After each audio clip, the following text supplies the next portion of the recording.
क्या आप जानते हैं कि जब कोई डॉग जन्म लेता है तो वो अंधा और बहरा होता है।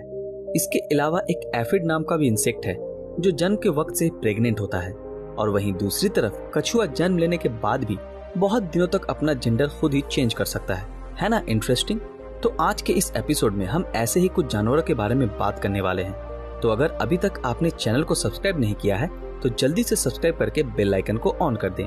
तो इन सब में सबसे पहला जानवर का नाम है कैंगारू, जिसे तो हर कोई जानता है, जो कि ऑस्ट्रेलिया का नेशनल एनिमल भी है। पर दुनिया में बहुत कम लोगों को ही ये बात मालूम है कि कैंगारू की प्रेगनेंसी पीरियड सिर्फ 1 मंथ की ही होती है।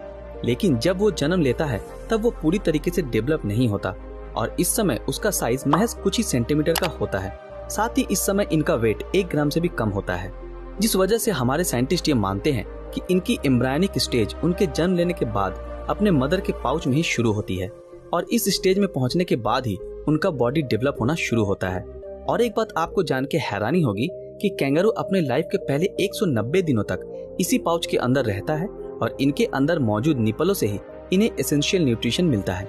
और जब ये पूरी प्रोसेस तकरीबन 220 दिनों के बाद खत्म होती है तब वो बेबी कैंगारू किसी भी वक्त उस पाउच से बाहर आ जाता है।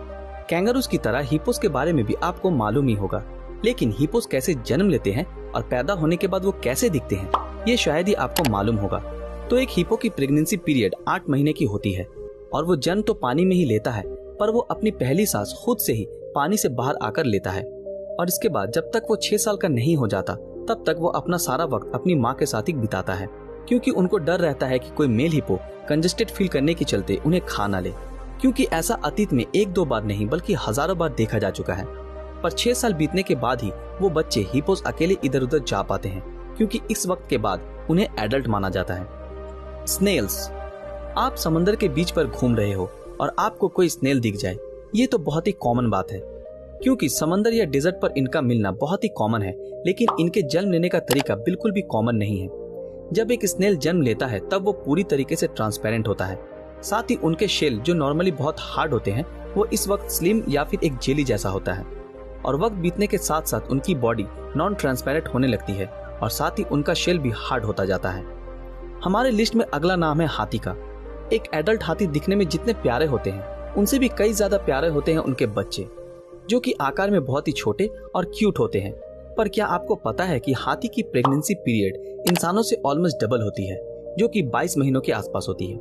पर चौंका देने वाली बात तो ये है कि हाथी जन्म के सिर्फ आधे घंटे बाद से ही चलना शुरू कर देता है, पर वो अपनी पूरी जिंदगी अपने झुंड के साथ ही बिताते हैं।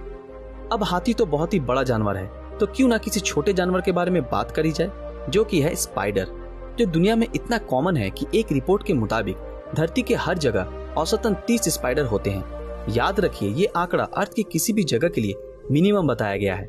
अब स्पाइडर जो अंडे देते हैं उनमें एक अंडे के अंदर 3000 से भी ज्यादा बेबी स्पाइडर होते हैं और सभी स्पाइडर अंडों के अंदर ही डेवलप होते हैं और ये स्पाइडर इस अंडे के अंदर 1 से 4 हफ्तों का समय बिताते हैं। दोस्तों, इनमें से कौन से जानवर के पैदा होने की घटना आपको सबसे ज्यादा इंटरेस्टिंग लगी, हमें कमेंट करके जरूर बताएं। अगर ये वीडियो आप लोगों को अच्छा लगा हो तो इस वीडियो को लाइक, कमेंट और ज्यादा से ज्यादा शेयर जरूर करें। तो मिलते हैं आपके साथ अगले वीडियो में, तब तक के लिए अलविदा।